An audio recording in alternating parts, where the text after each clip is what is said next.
पाकिस्तान और ईरान का दो तरफा तिजारत सालाना 8 से 10 अरब डॉलर्स तक बढ़ाने पर इत्तेफाक है। ताहम एक तरफ पाकिस्तान का ईरान से दरामदात पर हर गुजरते साल के साथ इन्हिसार में मुसलसल इजाफा हो रहा है, तो वहीं दूसरी तरफ अमरीकी पाबंदियों के बायस ईरान के लिए पाकिस्तानी बरामदात ना होने के बराबर हैं। गुज़िश्ता 6 साल के दौरान पाकिस्तान की ईरान से दरामदात की तफसीलात सामने आ गई। हुकूमती ज़राए के मुताबिक माली साल 2024-25 में पाकिस्तान की ईरान से दरामदात 1 अरब 22 करोड़ 20 लाख डॉलर्स, माली साल 2023-24 में 1 अरब 3 करोड़ 70 लाख डॉलर्स और माली साल 2022-23 में ईरान से पाकिस्तान की दरामदात 88 करोड़ डॉलर्स थीं।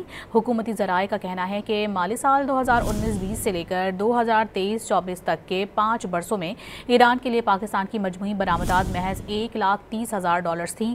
ज़राए के मुताबिक अमरीकी पाबंदियों के बायस बैंकिंग चैनल्स का ना होना ईरान के लिए पाकिस्तानी बरामदात में रुकावट की बड़ी वजह रही है।